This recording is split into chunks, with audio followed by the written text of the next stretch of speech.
Yeah, this has no intro. That's the intro. This is the show. We must have done the meta intro at some point already. Hello, this is the intro. That's right, we're in it, man. And now, podcast. Thus the spotlight is thrown upon ye. Yeah, I'm Michael Swaim. That's Abe Epperson. We're Anders' sons. Hey, Abe and Swaim. Anders' sons. I never noticed that before.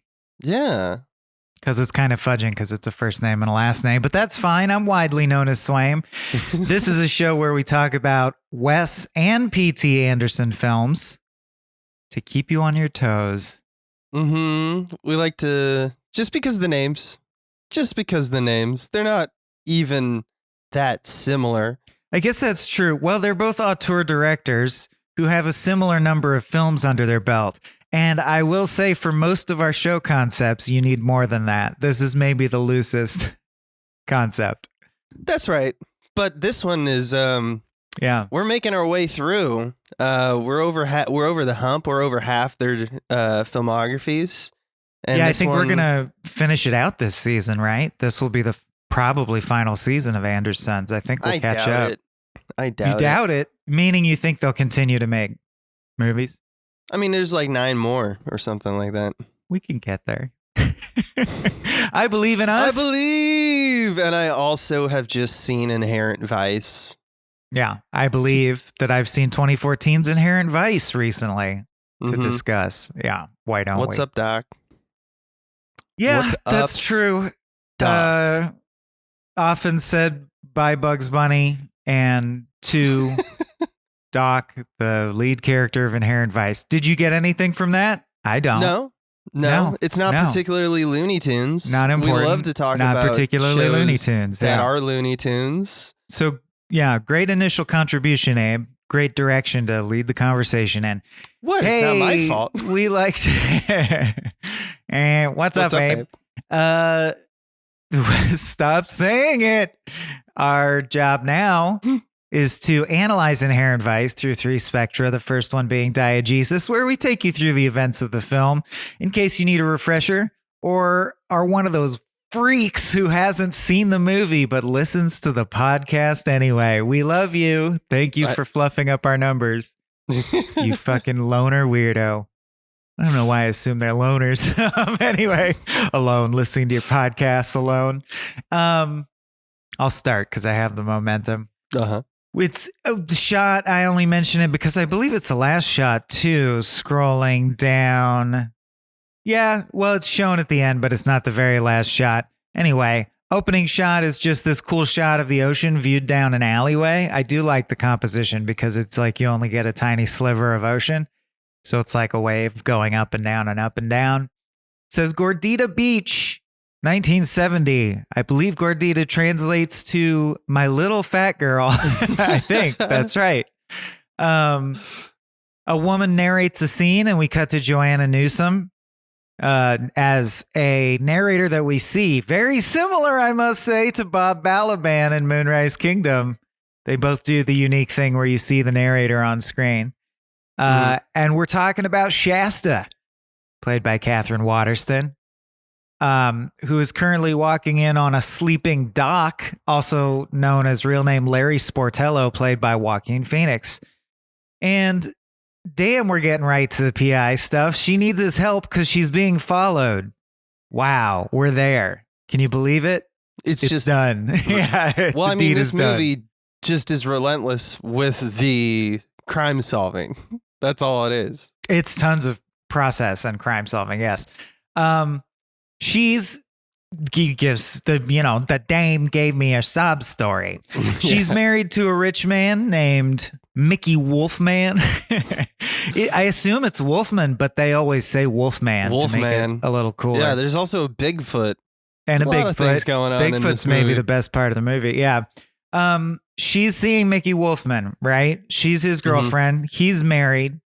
And she found out that his Gumar, her Gumar, the wife's boyfriend, they're both cheating on each other, wants her to help commit him to an insane asylum so they can get his money. And they were willing to cut her in. That's how she found out. But she loves the guy. And she doesn't want to. But here's the thing, see? She used to have a thing with Joaquin Phoenix. Doc, that's right, Doc. An ex-lover, yeah, and he's a private investigator, and they're both hippies. The implication of a lot of the lines is that Shasta looks different because she was typically a hippie, and now she's all dressed up nice because she's been with this real estate mogul, essentially. Yeah. He says his first step, it's all the boyfriends and girlfriends are doing the heavy plot lifting. He's going to take the info to his current girlfriend, Reese Witherspoon, a junior DA for the county. He says, how can I get a hold of you? She says, you won't see me again until I want to see you. But she does a searing final image for him. You know, she sort of emotionally teases him like, we still love each other, but we can't be together. She says, you were always true to me. You always stood up for me. Bye. Mm-hmm. The narrator cuts in again for a bit and introduces us to Dennis. We get dinner with Dennis, who's clearly the comic relief best buddy character because he's introduced with the line, yo, it's like Godzilla said to Mothra, let's eat someplace. Not a bad dad joke I've never heard before. Not a bad one. We find out the narrator themselves is in his friend circle. She's like a side character in his life. He confides to her that he's broken up from the encounter with Shasta, that he feels weird and Joaquin Phoenixy inside. She urges him to change his hair to change his life. Pretty shitty advice from narrator friend. Let's see, you cut to him in little hair dealies. I actually don't know what those are. They look like little felt ties. They're apparently going to change his hair in some way. Maybe it's a perm. I don't know. But he's on the phone. He's curling it. Curling it? I don't know what he's doing with it. Making a wave. Something 70s-y. Yeah. He's on the phone with some lady named Aunt Reet, who seems to be a prostitute because she says, I got a live one tonight, but I fucked my face all up. And she's putting on very thick makeup. But she is a font of information, it turns out. You know, you carouse with the locals, you get information. She says Wolfman's technically Jewish, but he wants to be a Nazi. He surrounds himself with bikers and members of the Aryan Brotherhood who are like his bodyguards. He's stoned out of his mind all the time. And, you know, good luck for Joaquin so the plot can continue.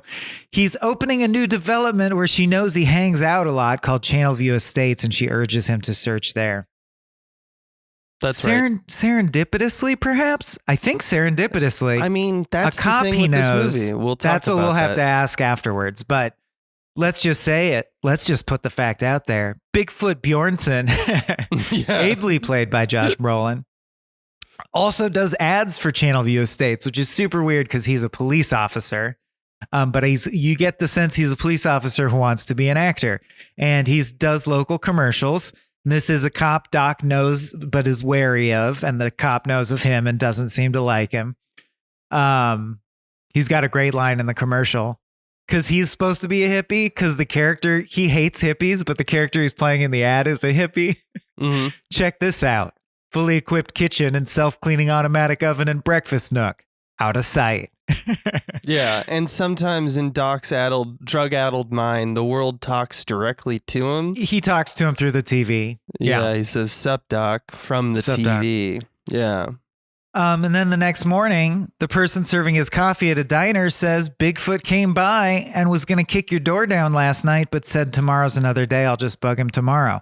So Bigfoot is circling around our lives. What's the effect? You told me last night at movie night. Where stuff pops up over and over. Bigfoot, it's doing it to him. Oh, yeah. Bader Meinhof. Thank you. Anyway, that's neither here nor there. He meets with Michael K. Williams, Omar from The Wire, who's named Tariq in this, and he has a separate case that, believe it or not, will end up intersecting with the main case, or why would we waste time on it? He wants him to take a case where he gets some money that Michael K. Williams is owed from another Aryan Brotherhood ex-convict. And yes, the obvious question, you're an Aryan Brotherhood? And he's like, not really. They won't let me in because they are racist. But I agree with their crazy conspiracy theories about the government. So I get along with this one Aryan Brotherhood guy, Glenn. And he surprise, surprise, is Wolfman's personal bodyguard, which leads Joaquin to write paranoia alert in his notebook while humming like the Joker. He says, how'd you hear about me? Like as a PI? And he says, sledge petite, which is going to come up later for me. Let's see. He asks why don't you, I think a good thing you'd ask an NPC in a video game version. Why don't you do it yourself? And he says, because the guy's surrounded by Nazis all the time and they don't care for my company. Right. Yeah. He also hates Wolfman because Wolfman demolished his old neighborhood to make room for Channel View Estates. So he's like, I support you in your quest to get the Wolfman, Aru. He says a good poetic line that I'm sure is Pinchon word for word. The whole neighborhood was gone, ground up, seagulls picking all over it. I thought I was tripping.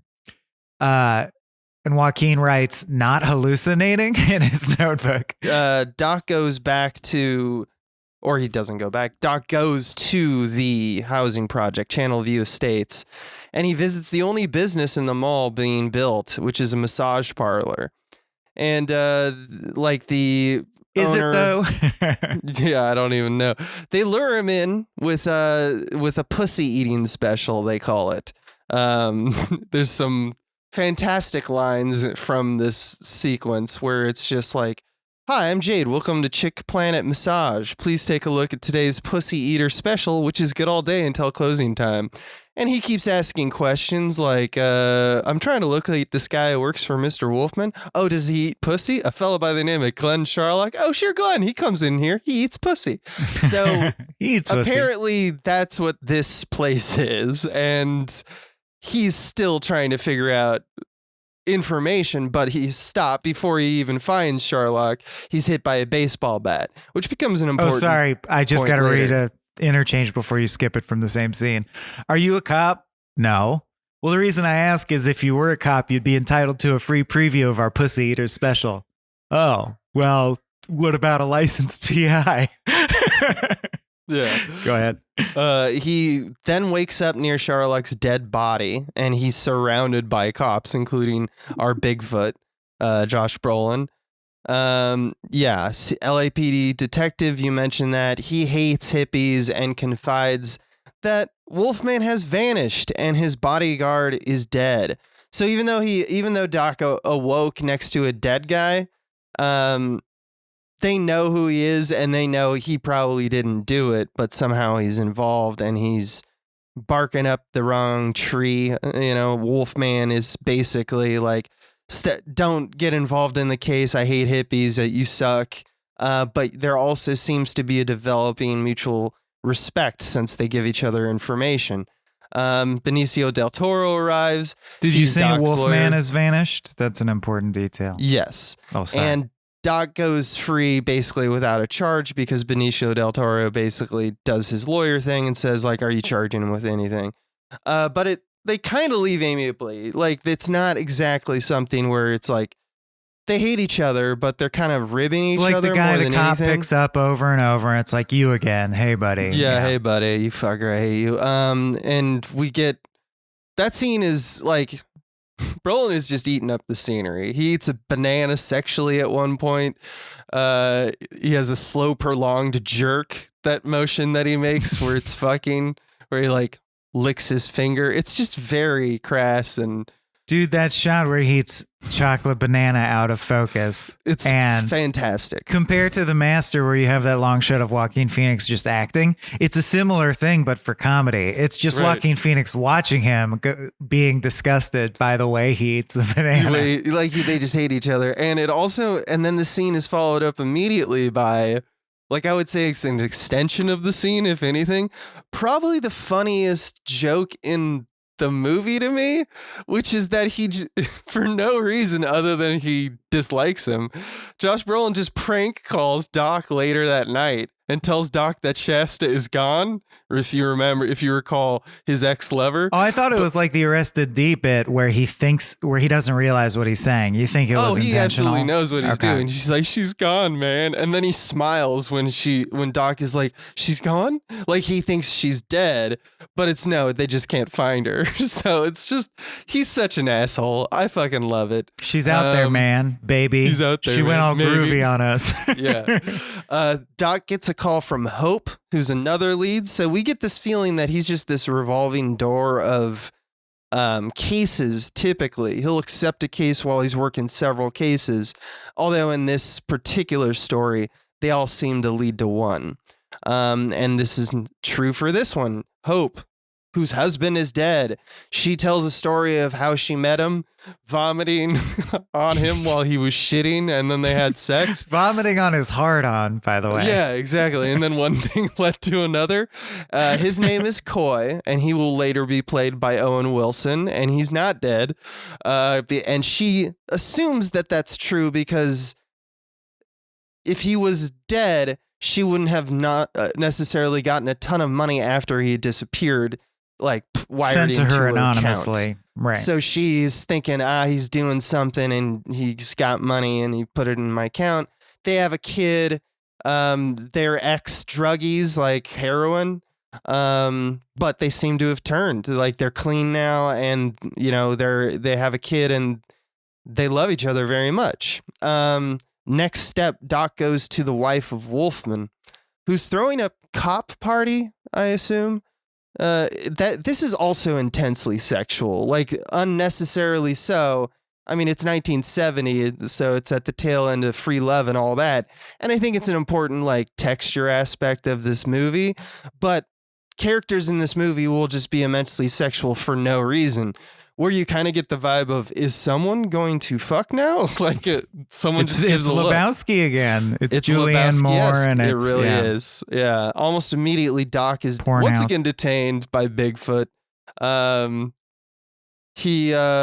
Which is just funny that Bigfoot is it's basically, that is kind of Looney Tunes if you think about it. Well, it's like the dog and the wolf who check in and out of work, but also speaking of Looney Tunes, this is the part where he's in the closet in the house and he sniffs the air and knows that Bigfoot is here. That is Looney Tunes. That is Looney Tunes. Bigfoot. Yeah.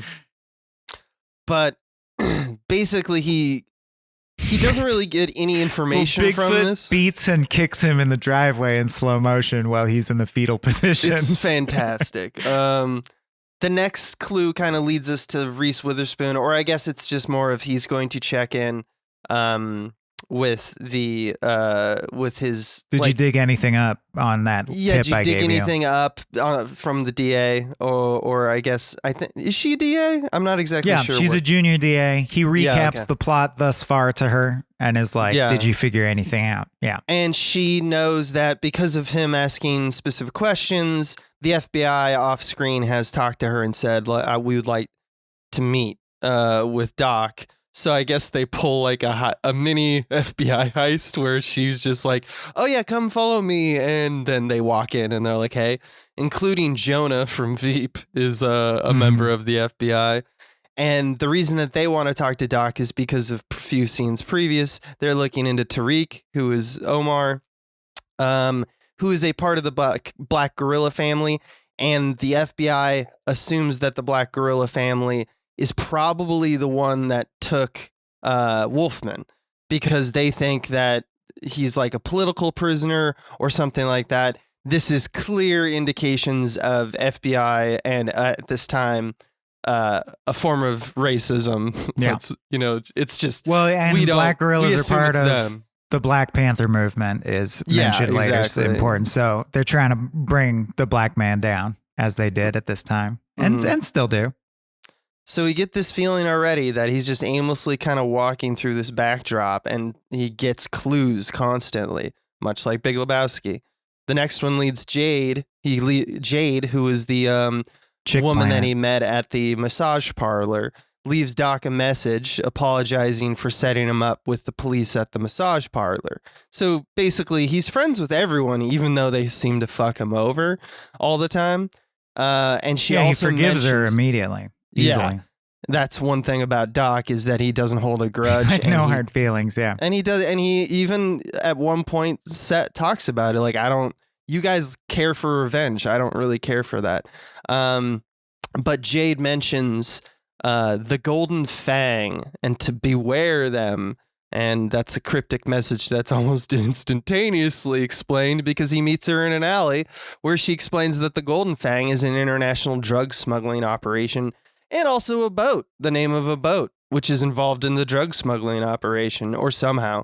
And Jade introduces Doc to, guess what? Coy, Owen Wilson, the other case that he had, who tells him that he's been hiding out at house and thinks he's going to die.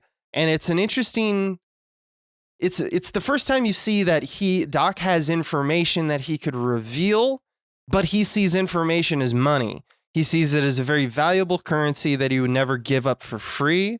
He wants information for information. So even though he's a good guy and he's always trying to do like the right thing, he doesn't reveal to Coy, I already talked to your wife and daughter, which is what Coy is basically asking him to look into already. So he's already kind of halfway done the work, but he doesn't tell him that, because he knows that Coy's involved with this Golden Fang, with Wolfman. Whatever is happening, whatever wizard is behind, the curtain, he might help him lead there. And Doc has those soft eyes, to use a wire term, like he's going to look into any situation and see it with as what can help me, and what no stone unturned, basically. He then talks to his maritime lawyer, Benicio del Toro. We found out that he's a marine lawyer from Wolfman in the previous scene. Another Arrested Development connection, by the way. Yeah, maritime law. Yeah, maritime law. And he finds out a lot of information about like the history of this boat, which is kind of, it takes a while. It's like 10 minutes of explaining. Very Steve Zissou. Yeah. Yeah. But ultimately, in the end, the information that we get from these series of scenes with Benicio del Toro and Doc are that Shasta was possibly on board last time the Golden Fang sailed, and Wolfman might be working with the FBI. And the idea is that he's either an informant, but also they want to set him up as a success in like the Valley and also Vegas, because they don't like that the Vegas Strip is mainly owned by Italians. So once again, we get that the FBI do not like black people and they do not like Italians. So Doc gives Penny a booty call next, I believe. Penny being Reese Witherspoon, the junior DA, and they consummate their relationship, potentially for the first time, I don't know, and watch the news and smoke joints. And weirdly, almost in a Forrest Gump-esque way, they see Owen Wilson on the news causing a ruckus, yelling at President Nixon. And she explains, I forget why she knows this, just working at the DOJ, I guess.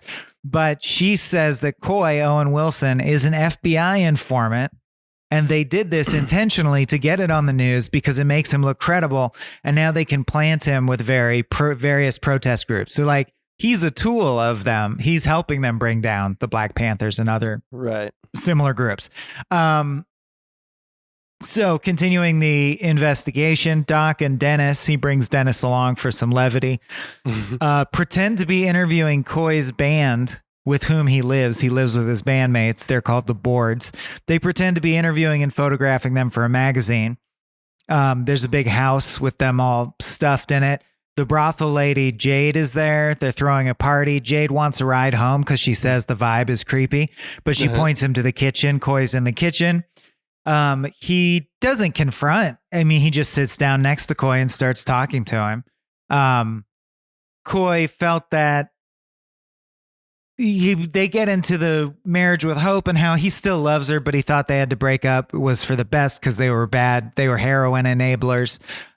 He hates being an informant. He became an informant, but he feels bad about it. He hates it. He misses his family. This will all set up later when he gets his family back that we're happy. He says they just want to use people and keep the membership in line. I see that now. He refuses to say explicitly who he works for, but his last thing that he says is find Shasta Faye. So he drives, Doc drives Jade home as he said he would. And she then reveals more. Everyone just reveals shit to this guy. She says the Golden Fang is a big Indo-Chinese heroin cartel and that they use Chick Planet as a front to launder money. So it's all connected. Everything he encounters in life circles this case. And she implies that it might involve the cops too. Like cops might actually be involved in this in the conspiracy. Web. So he goes to Bigfoot. He shows him a picture of live koi and says that he also at one point worked for a radical group called Vigilant California. Now, I'm going to be honest, I didn't fully understand the implications of this or why it was brought up, but I'll mention it when it comes up again, or Abe will. And maybe Abe can explain why it matters that he worked for Vigilant California. But we cut to Doc having nitrous, laughing gas recreationally with Glenn's sister, the victim, the dead guy in the street, his sister. She, boom, the 1, 2, 3 reveal. She reveals a topper. Wolfman was felt guilty for all of his development and like bulldozing. I don't mean was guilty of a crime. And he planned to give his money away. And I believe found a low-income housing development called Sorry About That in Spanish. Yeah. And sorry about that. What I love is Doc, once again, we get inserts. You know how we love a good insert. His notebook. His notebook. And when he sees that, he's just something Spanish. Guilt trip, something Spanish. Yeah. So he's not very good. Even though he seems to be good at his job, or at least he gets the results, he's not very aware of what's going on in any particular moment. Mainly because he loves weed. Or his brain is so, his memory is so robust that's enough of a note for him to remember the important details. I don't know. Yeah. She also says that a guy named Puck Beaverton swapped shifts with Glenn. So like one Nazi tagged out the other Nazi who eventually got killed. And he was like, I want to guard Mickey at the last second. Can you switch shifts with me? And that was the day Mickey disappeared. So highly suspicious, obviously. She leaves with some Aryan Brotherhood bikers who are like her bodyguards, and confirms that Shasta was definitely in love with Wolfman, which bums our guy out. He finds a postcard from Shasta on his apartment door when he gets home.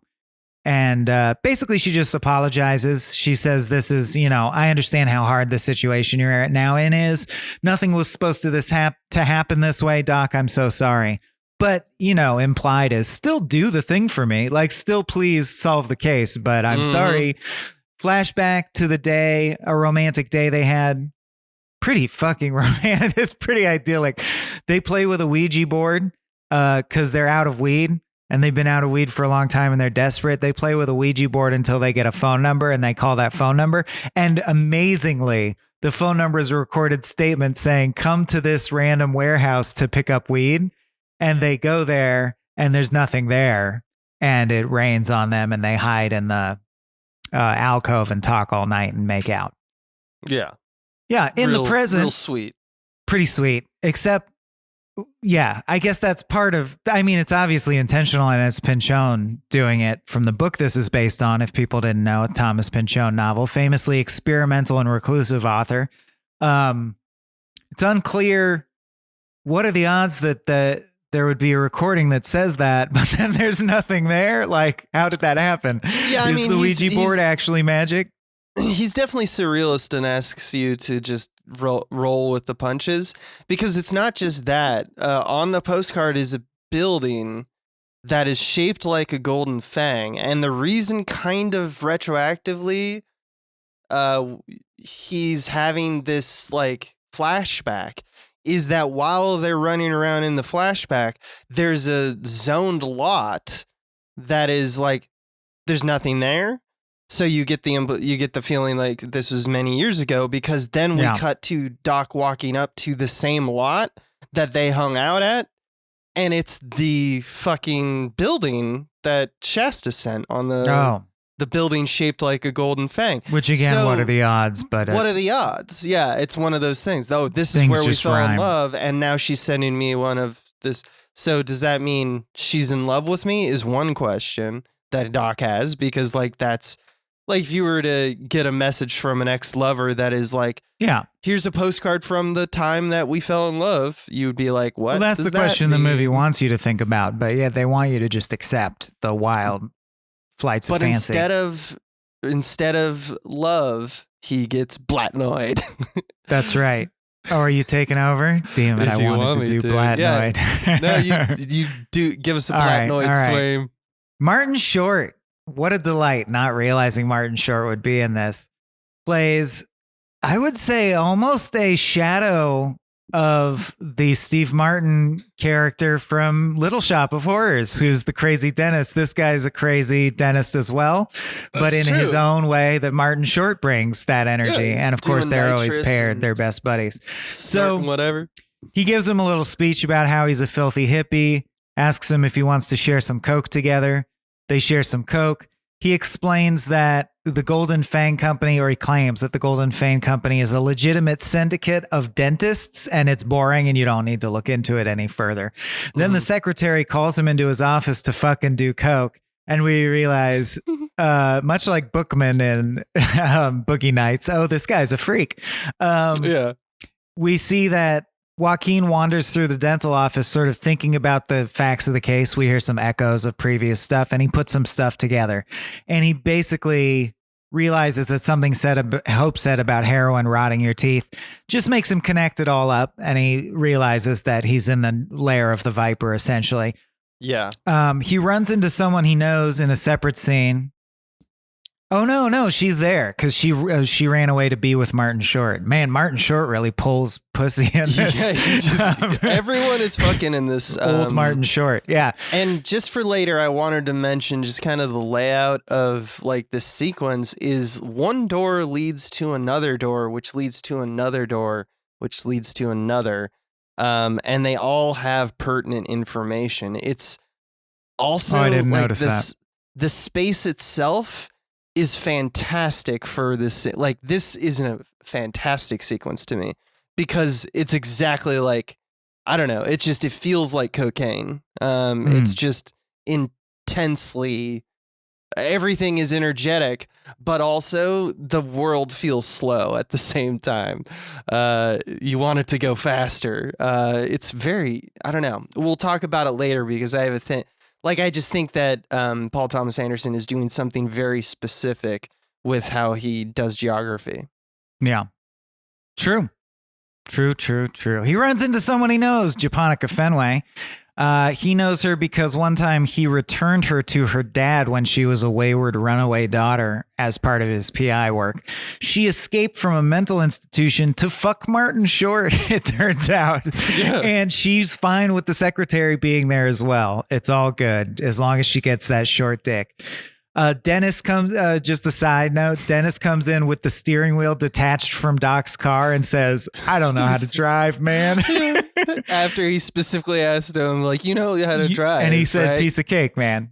Piece of cake. Easy stuff. Yeah, so Japonica, being the most responsible one there because everyone else is on coke and Dennis can't drive, decides to give everyone a ride home. Martin Short brings a big bag of drugs. They get pulled over by the cops, who say that any gathering of more than 3 civilians can now be considered a cult. That's like a new law. Yeah. She's obviously on drugs. They're all on drugs, but they get away with it anyway. It's just Doc like a little cool interlude. As a cucumber. Yeah, Doc keeps it cool. He makes a chart of the suspects and such in like shitty magic marker on the wall, and Bigfoot calls him. And tells him Dr. Blatnoid was now found dead. And guess who's implicated? He still obviously knows he didn't do it. But he's like, you're always turning up in these fucking you're the last person who talked to him alive or whatever, you piece of shit. I got to question you. And he hates it. He's like, I fucking hate calling you. But you start to feel like there's like a bromance forming. You know, like they're very comfortable with each other. And they kind of tell each other about it's Odo their Quark, day. Man. Yeah. Yeah. Or Jean Valjean and what's his name? Yeah, you take exactly. it. Meanwhile, his son pours him a scotch. And then they end up meeting. Well, he smokes a joint. They're both enjoying their thing of choice. Right. And we get this. This is another thing that, once again, the lack of liminal spaces. A lot of scenes are started with or end with a phone call that then proceeds to a scene where those two people then go have a conversation. So it's almost like you could have made that one big scene, but you chose to make it a phone call and then a meeting, or a meeting and then a phone call. I just think that that's kind of interesting, is that it's just parsed together that way. Mm-hmm.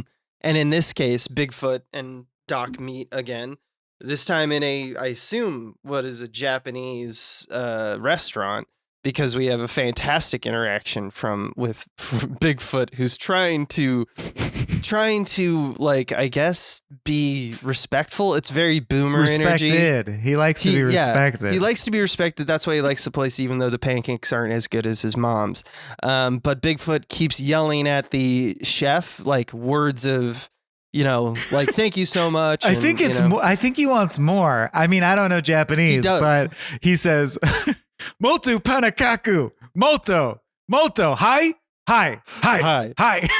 Yeah, but the idea is that it's highly appropriative in terms of like his. He's ordering them around.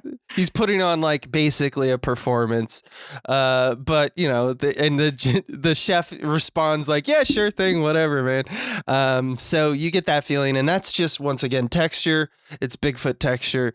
The point of the scene is that Bigfoot helps Doc by saying like, look, I'm gonna actually give you like a lead. You look into this guy, and I'm gonna look into this stuff. So we're like kind of powers combining at this point.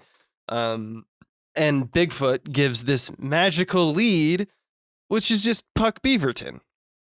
So Doc already knew about this, but he does get the additional piece of information that he's somehow involved with an asylum that's run by a Golden Fang cult.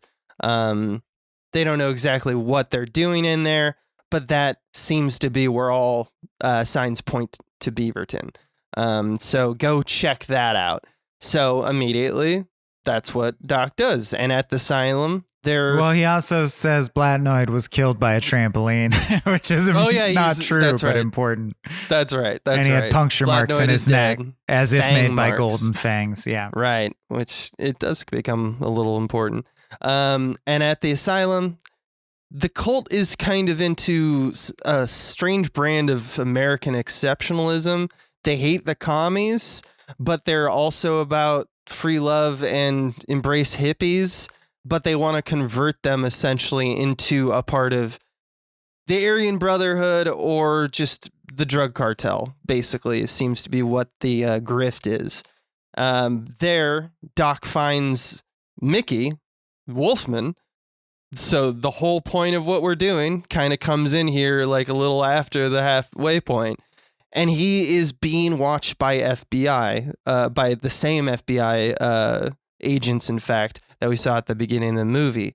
And he walks up to Mickey and he hides near a little stairwell. So he's just a head in frame. It's kind of a funny shot. And he goes like, "Psst, hey, Mickey." And Mickey tells him that he felt guilty for basically shelter should be free. And he was a real estate mogul. He had a moment of crisis with that. And he feels that his real estate business actually caused harm. He should have been giving away for free. That's why he was giving away all his money. But the FBI didn't want him to give away his money. So he apparently had a hippie phase, which we assume was either brought upon or just involved Shasta, because everyone else in this walk of life essentially is a part of this system. The hippie is the only foreign influence. Or a Nazi, right. Or a Nazi. Full fascist. Yeah, so he's just kind of buying into whatever cult will give him, attention. And we feel a little sorry for him after this, because it seems like his heart's in his right place. But they don't want him to give his money away because, as we learn, as we know, money is power, and the FBI wants the right people to have the right money. So now he's just appearing to be a happy member of the cult. Also, Doc glimpses Puck is there, and we recognize Puck because he's got a huge face tattoo that is just a swastika. And Coy is there as well because he's doing his own machinations, and apparently... he's embedded there. Yeah, there's a good interaction about the face tattoo, by the way, which is Dr. Threepley, who's the guy who's kind of leading Doc through as a tour. Oh, yeah, and Doc is always acting like he's always kind of got a disguise that he's he wears. Master Disguisey. Yeah. He's kind of like Bugs Bunny when you think about it. Ugh. I don't think it's supportable. But he goes, any questions? And then Doc goes, is that a swastika on that man's face? And Dr. Three Bruce replies, no, it isn't. That's an ancient Hindu symbol meaning all is well. It brings good fortune, luck, and well-being. Don't talk about the man with the face tattoo. Yeah. So it basically it's just a cult. That's all we need. Well, it to know. also makes him realize an important. I think in the story of the PI, there's a dawning comprehension that the whole system is rigged. This is when he realizes the rehab spot and the drug operation are both Golden Fang, meaning that they distribute drugs and then they also encourage you to go to rehab, and they just ship you back and forth to pump money both directions. And it somehow is involved with Vigilant California. Like basically that was the part I didn't get, but yeah, all things lead to Golden Fang. The people have power, the FBI, the rich people. Yeah, everything leads to it's just run by them. That's all they want. They're not doing anything. I mean, they are. They're not specifically doing any crimes. This is just the way of the world, and they don't want anyone to come into the world and fuck up the place, which is why he's getting resistance or hit with a baseball bat and whatnot. And it's really kind of comes to, clarity when Doc returns home to his beach house. He's greeted by Shasta. So all this thing, the whole act 1 and 2 of this movie, basically is just undone in a single scene. And he's like, where the fuck were you? Where the fuck were you? And she is just cold about it. She doesn't really care that he did all this work to try to get her. He was worried as hell because he loves her very much. And she's just indifferent to the trouble her disappearance has caused.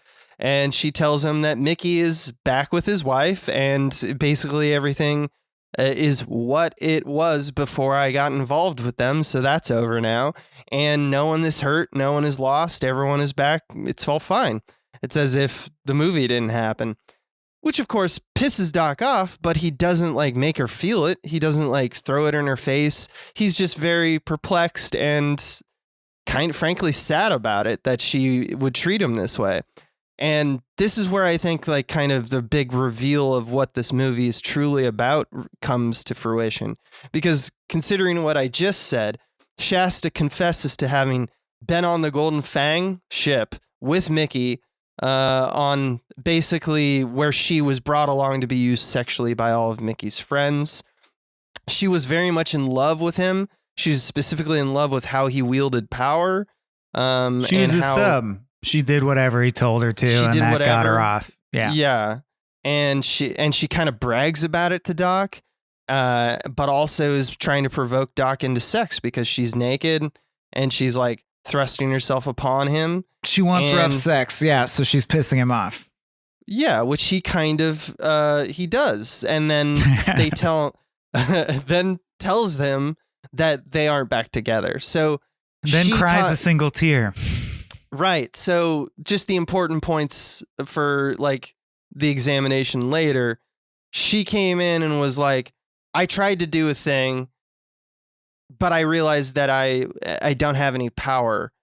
I'm going to take some power and I'm going to kind of tell you what to do with it. So it's this weird mixing of she wants to have power over Doc through sex, but also she feels powerless. It's very sad. It's a very sad situation.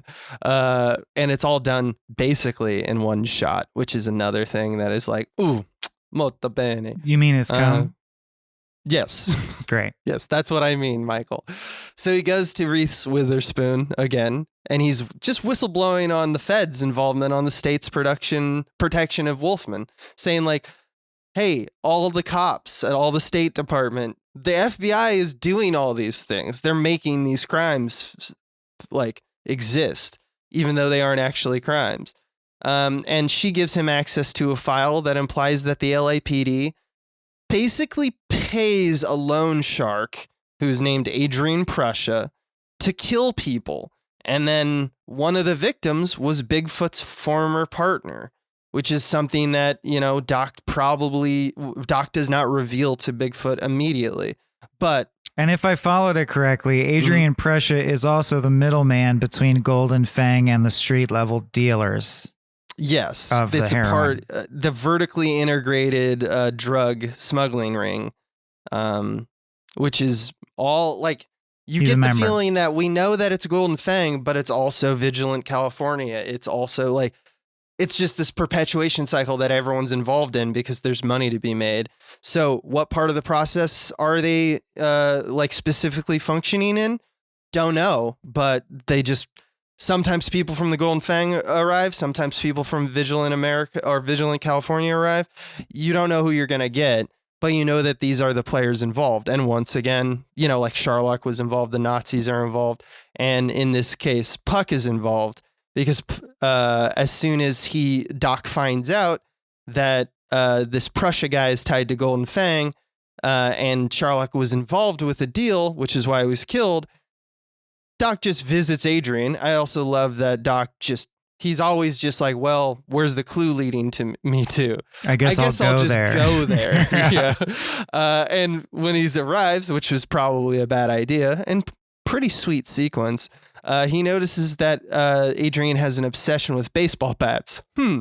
And he realizes he's in danger when Puck walks in, who once again is like, recognizes him. And he's like, do I know you from somewhere? So this is not going well for him. And he is drugged by Puck with a PCP joint that Puck himself actually takes a hit from. So they ain't fucking around, man. Also, don't share a joint with a Nazi. Never do that. Never do that. Although, if you were in a situation where you felt like you were going, like this Nazi might like kill you, and they offer you a joint, you'd be like, one for the road. Yeah. I would probably be like, yeah, man, whatever. You're running this situation, man. But that's just me, because he's a terrifying individual. So yeah, he gets knocked out and we kind of ellipse a little bit of time. He's now tied up to a pipe in what we assume is the basement or a garage of some kind. And again, killer shots, because it's always frames within frames with movement. It's just great stuff. And he manages to like basically escape because Puck's going to get a needle that he's going to kill Doc with. Like we just assume it's, I don't know, like cyanide or something like that. Oh, I thought he was going to forcibly OD him with the heroin. Oh, with the heroin? Yeah. Because he talks about how you're going to get the wholesale undiluted shit. Yes, yeah. That makes more sense. But as it's revealed, he manages to escape using a shard of credit card in his boot. And then he gets out and runs into, in the stairwell, Puck. And he's got a toilet bowl lid because he's like, I'll take any weapon I can find. Slams it on Puck's head, viciously hits his head into the concrete ground, grabs the needle that Puck was going to use to kill him, injects him, which at this point, the door opens down the stairwell because Adrian is walking up to check on the progress of killing Doc. And so Doc grabs Puck's gun and shoots him very quickly. It's all very spastic, happens very fast, and Doc suddenly is very effective at killing two dudes. Yeah, so that's how that reveal goes. And then he goes down, realizes that he's killed both of them, and then he looks around the garage that he's now in, and Bigfoot is there, just there. Again, no liminal space, just out of the frying pan into the fire. Bigfoot is in process of taking heroin from the Golden Fang and putting it in, I think it's Doc's car? His car to make him bait. Yeah. I can't remember if he takes his car and then he plants it later or if it just is happening now. I think it's actually, he like found Doc's car and just drove it over. There's a line about that. But they escape in Doc's car, and now it's full of heroin. And Doc discovers that he's basically, as soon as he arrives home, that Bigfoot is not really as kind as he seems to be acting, that he's setting him up specifically to take a fall. Presumably, this is all to get back at the Golden Fang, because Bigfoot is wise to the fact that the Golden Fang was implemented in the death of his partner, who he, was very important to him. Then Doc arranges for the drugs because he doesn't want, seriously, it's like 8 huge, it's like tiny crates of heroin, but it's quite a bit of heroin, which I don't know. Based off media that I've seen, you get killed just for having that much amount of heroin. Right. Yeah. Of course. Yeah. But of course, like Doc does, and he's just flying into life. He just, calls him up and says, "Hey, I got your heroin. You should take it back. I don't need anything." Which is drug exchange is arranged a la Big Lebowski. A la Big Lebowski. Yeah. And it works well. And it's a fantastic drug exchange because we realize how everything is like Vigilant California and the Golden Fang aren't what you would expect to be a drug cartel, because they use people like Girl Scouts to go and pick up the drugs. It's like they use a normal 50s style nuclear family to pick up the drugs. Yeah. Yeah. And they are basically the picture of what I guess 1950s was saying is this is normal, is who is taking the heroin from Doc. And it goes well. You guys been working for the Golden Fang long? Daughter flips him off. And she also says, I love it. At one point, she says, "Don't look at me." Yeah. And he's like, "What?" And then he's like, looks at her and he's like, realizes it's probably best if I just look away. Yeah. So they're just whirlwind. But in any case, he also in the exchange has basically made a deal where instead of money, he wants information is a thing that he says, but also Coy, who's a part of their system, he wants him to be free. So he's basically saying, I will give you all these drugs. You don't have to pay me anything for Coy's freedom, which I guess they relent. They're the nicest drug dealers ever portrayed on film. And that's how that goes. Coy is free. And so Doc goes and drives to the cult, to the asylum, finds Coy. It's all worked out. He calls him a bad hombre. And then Doc watches as he's reunited with his family. And it's a very touching moment.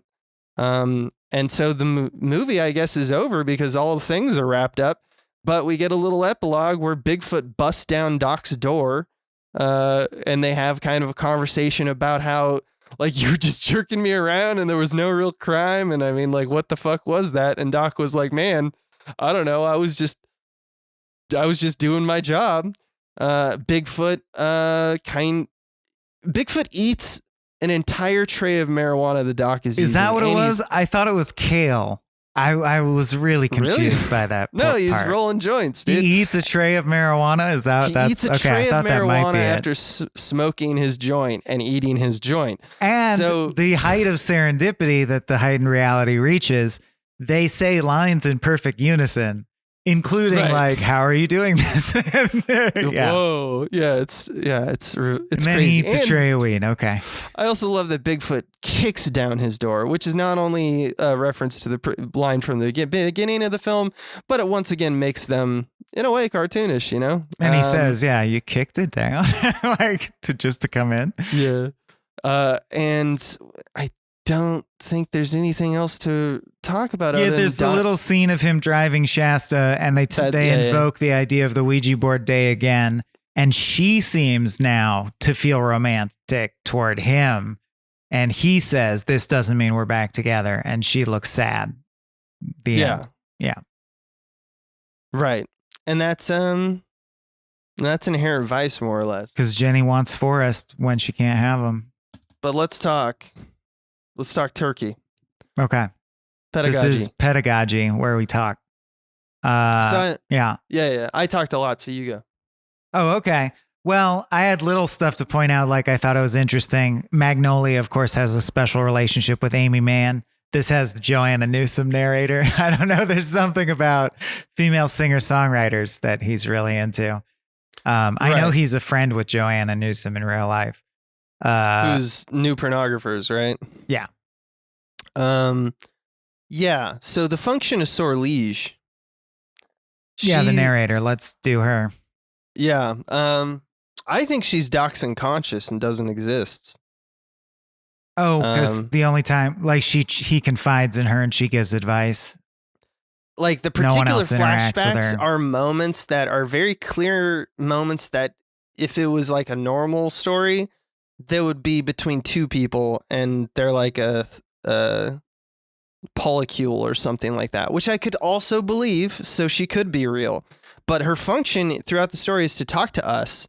But also when she talks to Doc, she's kind of his hype man. Like it's a drug trip movie after all, but it shows that Doc is actually like, if she is his psyche, he's actually very kind and she's very in his much. Corner. Yeah. And his character deep inside is very considerate, very wise, very supportive, and constantly working for good. And that's all she does is she's a supportive, like maybe it's this, like helps him with the case, but like she never really has her own, like, this is what my wants are, or she's not a character in that regard. So that's what I think is going on there. Yeah. I also saw a comment I agree with, which is you got to get some Pichon writing in to the episode. We'd be remiss not to, because PT was very faithful. So unlike There Will Be Blood, where he changed a bunch of details of the book it was based on called Oil, with an exclamation point. This is based on a book by Thomas Pynchon, as I alluded to. And he has some good writing and the narrator dispenses most of it. And it's super, super faithful. So this follows the events of the novel very closely.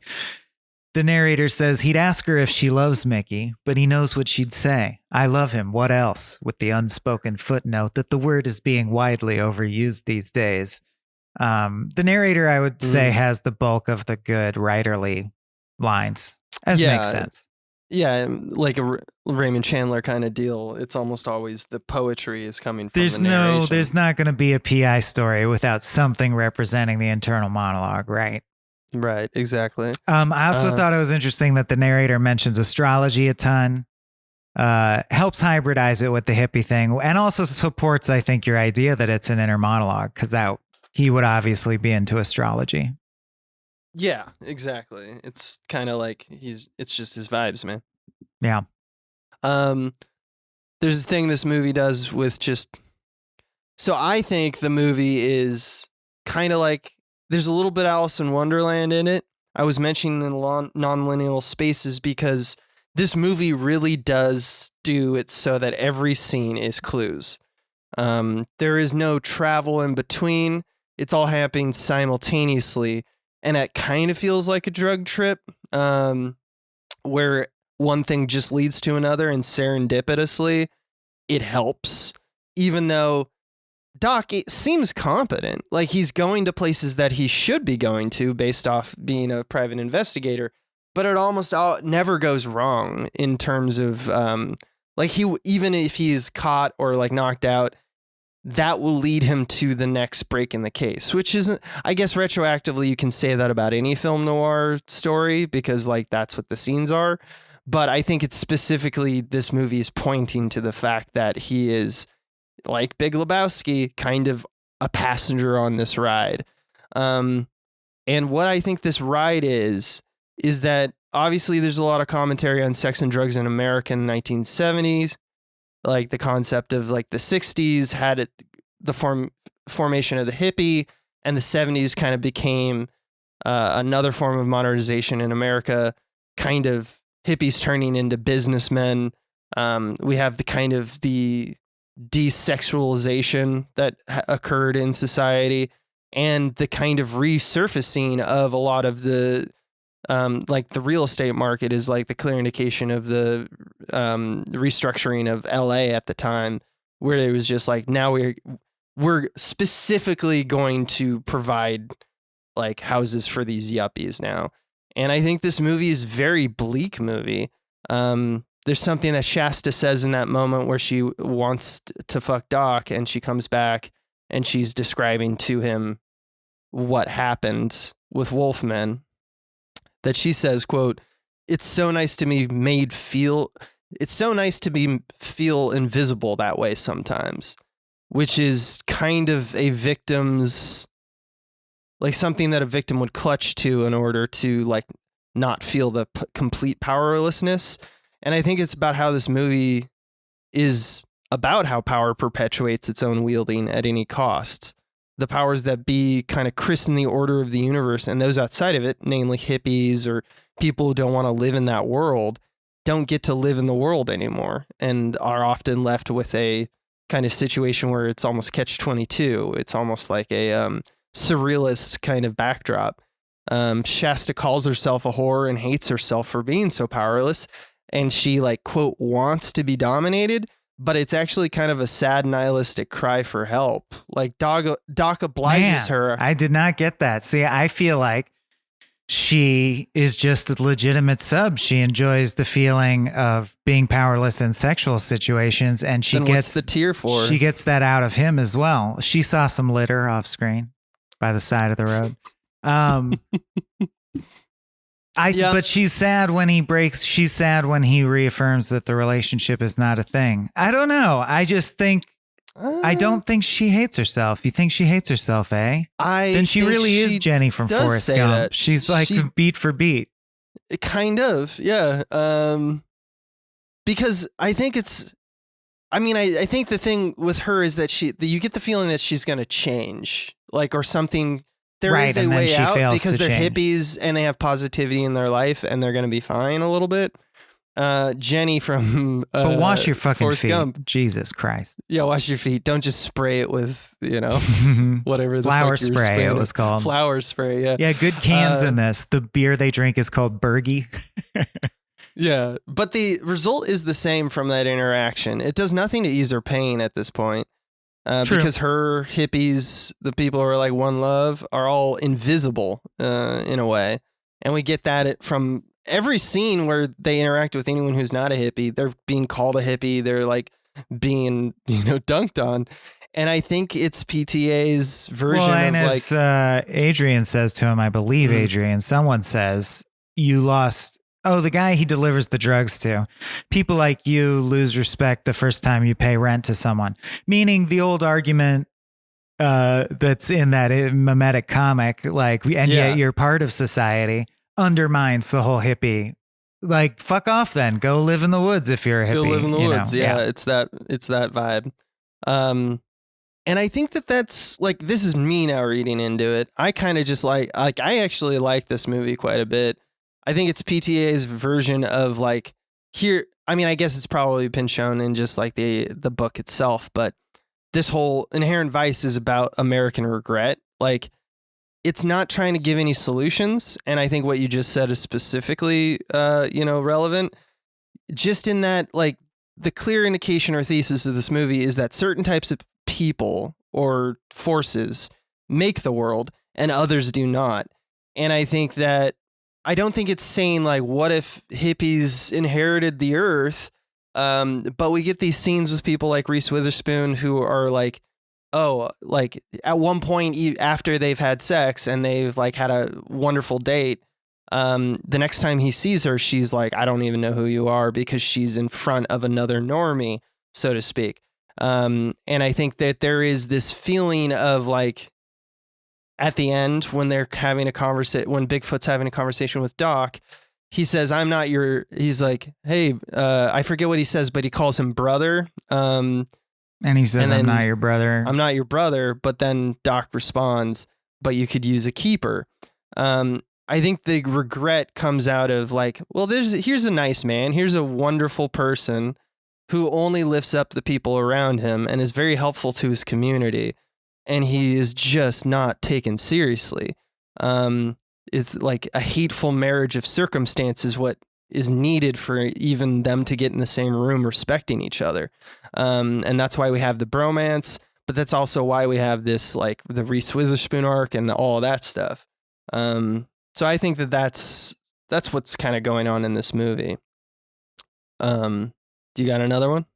Yeah, I know we moved on, but the last quote I want to say from the narrator: each took a different karmic thermal. Does it ever end? Of course it does. It did. That's about the breakup. But yeah, you gave your opinion, so I'll give my opinion. Yeah. And give a hot take. That. Here comes a hot take. And I know It's that coming. Abe on this show has been pinned with the burden of being guy? the anti-Wes more anti-Wes than pro-PT. I mean, Probably we love true. PTA. We couldn't stop gushing about The Master, the last movie before this one from PT. But I will say, as a movie, the movie's all right. I thought it was kind of boring. And it's got pacing problems. The serendipity bothers me because I just don't see the point of it. And then I don't actually, it's almost like when I played Final Fantasy VII as a kid. I don't understand the third disc. Like I literally, I think, can't make sense of the plot in some small elements that bother me. Oh, interesting.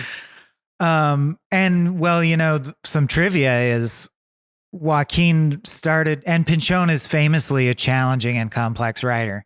And Joaquin was in the middle of reading the book for the second time and then just put it down and was like, I'm not going to fully understand the plot because Doc is confused the whole time and that will help. And I think that is a testament to how complex it actually is if you read it down to the tiniest.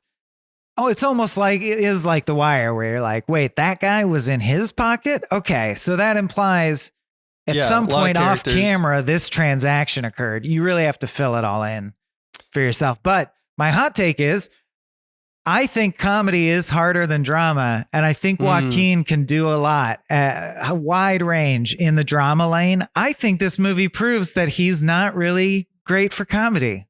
You are so right about it. And it's so funny because I kind of had written down in my notes that I think PTA has like film school humor, which the reason I call NPR humor. The reason I call it that, and just to make it a little bit more relatable for people who haven't been to film school, like you see at film school and people studying film, like the combination of elements makes something funny. When I don't believe that that's what makes comedy. I think it's how you do it. And that's the missing vital piece that I think P.T. Anderson, who has a great sense of humor, he does know it's funny. We've seen it time and time again where he has these moments that he pulls off. But when he's trying to do jokes, it's almost like he's just like, oh, we did the joke. It's done here. Check. When the reality is, I don't know if they're actually pulling it off, That's taste, but. Okay, so there we go. It's not that. It's just taste. And I guess we'll leave it there because we agree. Okay, here's one. Pinchon names are amazing. They're like Star Trek races. There's a Well, first of all, her name is Japonica. His name is Bigfoot. By the way, Bigfoot's intro we didn't mention. It's congratulations, hippie scum. Welcome to a world of inconvenience. And then the narrator says, SAG member John Wayne Walk. Flat top of Flintstonian proportions and that little evil shit twinkle in his eye that says civil rights violation. That's a fantastic Bigfoot is my favorite through line. Like he stole the movie for me. But let's see. Hold on. I have a few written down. Their server is named Clorinda. There's a guy named Loose Meat Johnson or something like that. There's another guy named Riggs Warbling. Yeah, all the names are insane, which I think for Pinchon, it's like, if you're going to make up humans, why not have fun with the names? Why not have like a memorable name? Yeah. And then the other thing I did want your take on that's a little meatier is, I know a lot of people compare this to Big Lebowski, as we have throughout, I think for that reason. It really reminded me of Fear and Loathing in Las Vegas. And I made that note before Benicio came in as the main character's lawyer. Yeah. I feel like it's much more closely related to that in terms of genus. I mean, you're not wrong. I think that's really because, unlike Big Lebowski, which I think is a movie that is a drug movie made by a bunch of squares. So they get the drugs. They've probably done some, but they're not like druggies, and they don't really want to do like a drug trip movie. They do have, so they put it in a sequence. They like do the bowling sequence or whatever. So while Inherent Vice definitely shares a lot with Big Lebowski in terms of like, it's almost like he wanders like around getting the case handed to him by squares. Exactly. Yeah, you're absolutely right about Fear and Loathing, because and that's what I was kind of talking about, like the non-liminal spaces of it all. Like, and there's this kind of, there's no downtime. The familiarity with both those films with what I would like, I don't know. In gaming, they call it the ludonarrative, right? The ludonarrative cadence or dissonance, where the idea is that like the story or the themes in which you want to talk about, you are doing something in the actual filmmaking, or in the case of gaming, you're like making it so that it's a part of like the gameplay aspect, is very consistent with what the function of the story form and the is. function rhyme or suit each other well. So in both Fear and Loathing, a little bit Big Lebowski, this movie definitely, and I think it kind of speaks to the boringness that you're talking about. There's whole 20 minutes where a movie where everything is clues, where all the details point to the same direction and the same information. Shasta was on the boat. That literally for 20 minutes, that's the only movement in the case we get. And that really doesn't pay off in that amount of for that amount of time in this story. It's a 2.5 hour movie. And I think that while one person could say and have a good case to saying like, that's, you know, an inefficiency of storytelling. And I'm like, yeah, that's probably true. I think it's intentionally inefficient, because what is perceived chaos is actually order dictated by like the thing by the top. And you just haven't figured that out yet. So so P.T. Anderson literally wants you to feel like you're being jerked around. And that's what I think of as like the movie's version of ludonarrative cadence. And I think that Fear and Loathing does that kind of too, where it's like, we want you to feel like you're on a drug trip, so we're going to do that. And that also plays into this movie's surrealist aspects, right? Yeah, totally. And you know, well, speaking of surreal, you know what he is good at humor-wise, but it's just the luck of the actors. Like performance, there will always be little performance things that happen to be hilarious. So the really surreal Josh Brolin doing the hand sign for fucking, and he like licks his finger and sticks it in his hand, is really surreal and funny. And of course, it's in the trailer. Joaquin trying to hit the air when he gets knocked out is very good, like trying to punch behind himself. Him getting just checked by a cop is a great shot. That's right. In that regard, I would like walk back a little bit what we've said in terms of like, that's what I guess I mean by like PTA has a great sense of humor, and sometimes it's just a good pratfall is there. But when you try to do like jokes where it's like a setup and a punchline, or like a scene that it's like, well, for example, the Pussy Eater special, the twist at the end that's supposed to be funny is that he says, okay, I'll have the Pussy Eater special. And the special is that a woman eats another woman's pussy and you watch. And the punchline is literally, get out of here, bong brain. And I'm like, that's Scooby-Doo shit. Yeah, it happens to be about eating pussy, but that's not a good joke. Or like not well told. Yeah, it's not. And it's like you're saying, it's like they're like, but the offer's crazy. That's funny enough. That's the funny joke. And you get that a lot. You get that a lot with filmmakers who, I guess, I don't know. Speaking of that scene, by the way, they call it a pussy eating special. They say it's the day's special, and that price is good for the day. And it's $14.95. But the menu on the back wall lists the regular blowjob price as $14.95. So is pussy eating normally more than a blowjob? Yeah. Also, do you watch a blowjob happening? Like, I call is that foul what play, you're paying for? Yeah, exactly. Yeah, it's very strange. Very it's strange. a comedy brothel. It's a comedy brothel. And yeah, a lot of the surrealism. Sometimes it just plays the surrealism, so I'm like totally fine with it. You know, I'm like, that joke. Oh man, my favorite didn't make me surrealism. laugh, but it's like a movie I love, but I think is too weird for a lot of people. An Evening with Beverly Loughlin. The food they order is always like very surreal. In this, when they meet Clorinda, they order the house anchovy loaf and a devil ray fillet deep fried in beer batter and jellyfish teriyaki croquettes with eel travatori plus 2 tequila zombies. 2 tequila zombies. That's the beverage. Yeah. That is a fantastic scene. Yeah. And they just act like it's nothing, right? They act like that's a normal food order. Thing. Right. Yeah. Leonard Loose Meat, AKA El Drano. El Drano. Yeah. There's other jokes like when he's talking to Reese Witherspoon for the first time in the movie. He's like, I tried to call you day or night, because she's like, you know, saying to him, like, you called me, and she's like, and then he's like, okay, I forgot. So it's like an immediate like backing up of what he's saying, which is, again, on paper, that is a joke. That is a reminded me of joke. Inside Llewyn Davis in that way too. Everyone's constantly disappointed in him. It's just a Rolodex of people being like, man, you try, but you suck. Yeah, you try, but you suck. That's all I got for Sledge Petite is the other name that I mentioned before. Yeah. How'd you hear about me? Sledge Petite. Oh, I do remember him. Yeah, no shit. His name was Sledge Petite. Why would you forget him? Why would you forget that name? It's fantastic. Let's see. Not you, Bong Brain.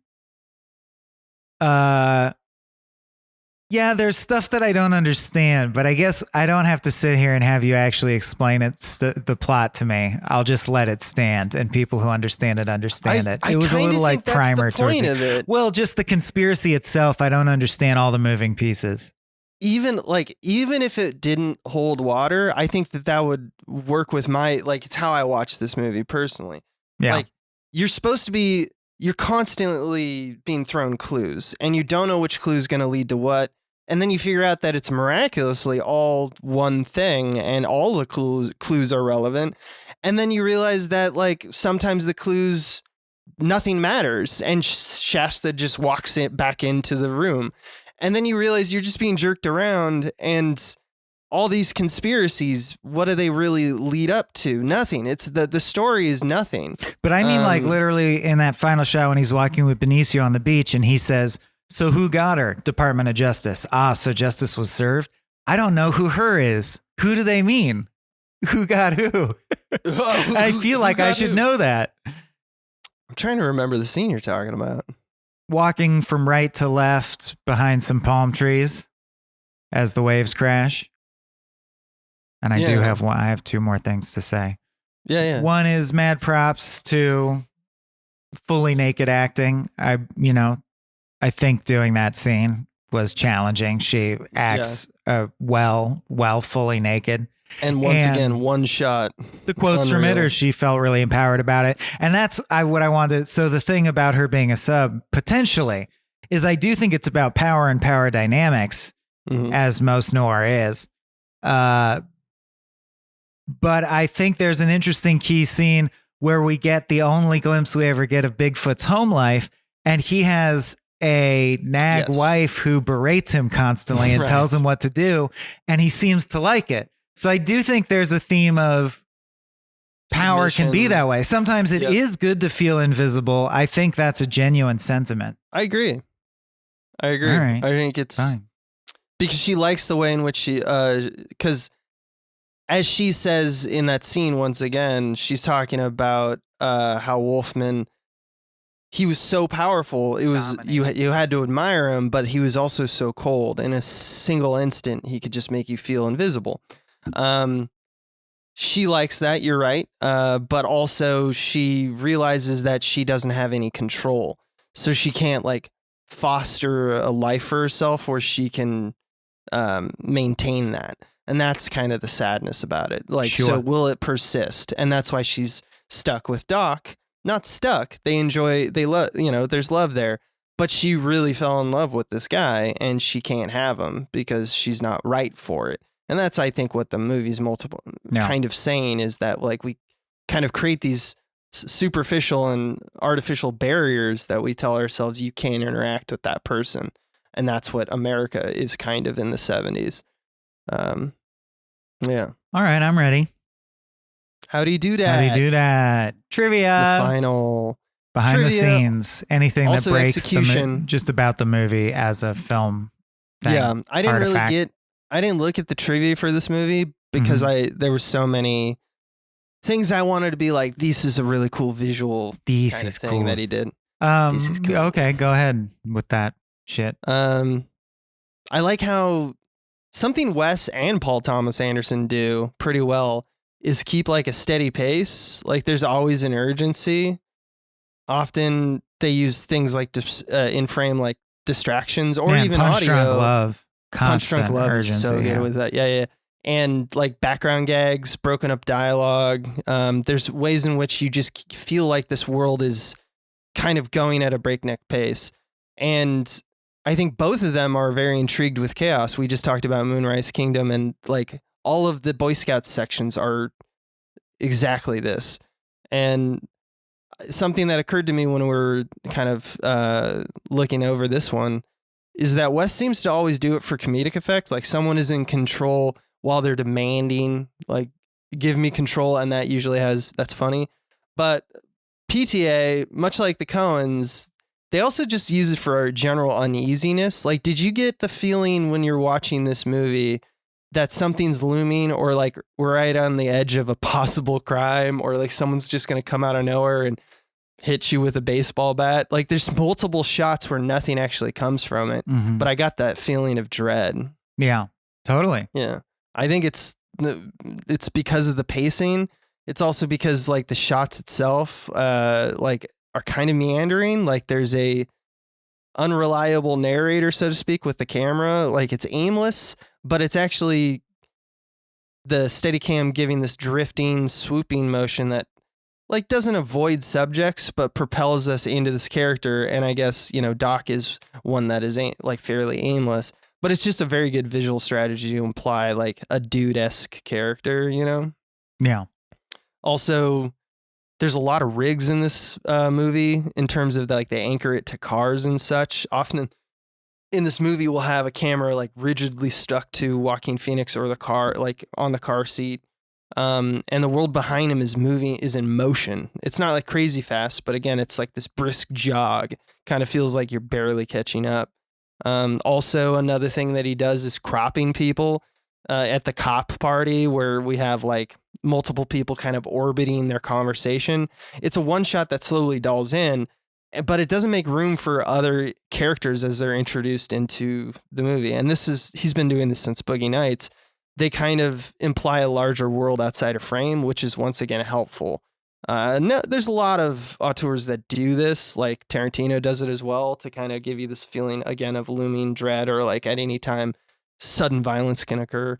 But I think it's just really kind of cool way of like P.T. Anderson has a great bag of tricks in order to, like Wes Anderson does, to imply kind of an uneasy speed of the world. That's all I wanted to point out. He also does a lot of, in this at least, long zooms that sort of start medium and then zoom to close very slowly and off center. Like they slowly push in and go right, or they slowly push in and go left onto the person. Right. And which is 70s. And this is all the same group of people that have been working with each other for like a decade at this point. Well, like we got Robert Elswit, Leslie Jones, Johnny Greenwood. Be interesting you should say that. One piece of trivia we should definitely at least mention is Robert Elswit and he had a falling out over the cinematography of this film, and that's why Elswit hasn't done his movies since then. Worked with him since, yeah. Yeah, there was enough of a falling out that they stopped working together. Elswit publicly criticized the cinematography on The Phantom Thread, his next film, which was shot largely by Anderson himself. And he expressed particular annoyance over the fact that Phantom Thread featured extensive use of smoke, something that Anderson had forbid Elswit to use over their 20-year relationship. Yeah, that's funny. My boy wanted to smoke, wouldn't let him smoke. Wouldn't let him to smoke. I mean, smoke is so good. Smoke is useful. So, I don't know why that would be your rule, Paul. You know what else? You know what else Elswit shot this year? The year this came out, Nightcrawler, and then he went on to shoot Mission Impossible: Rogue Nation. So yeah, he's doing all right. He's doing all right. He's doing all right. Working with Dan Gilroy a lot. Yeah. The main change PTA made from the book, which I do think is interesting, is all the dialogue is identical in Doc and Shasta's nude sex scene from the book to the movie. But in the book, the scene has internal monologue that makes it really light and comedic. And in this, it's tragic. So that is a major... That's interesting. I think. Yeah, it separation between even what you're trying to say. Yeah, it bears on. Yeah, because I read a lot out of that scene, but I think that's one of the key resonant scenes. That's Anderson's contribution, it sounds like. PTA has always been a huge Pynchon fan. He tried to adapt Vineland and Mason and Dixon, but then he decided they were impossible to adapt. He bought the film rights to this before the book was released. Just sight unseen. And then he wrote it. The first thing he did before writing the screenplay was typed the entire text of the novel word for word himself as well. Oh, interesting. To get it in his body. Why that? I don't question whether that's that helpful. It's almost like a method acting thing where I'm like, did you need to do that? Or was that just a feeling of intensity that you enjoy? Well, at the very least, it expresses some form of commitment to getting sitting with the literature, you know? Yeah. Then the only other thing I had is casting stuff, which I don't usually mention because 1 million people are considered for every role on every major movie.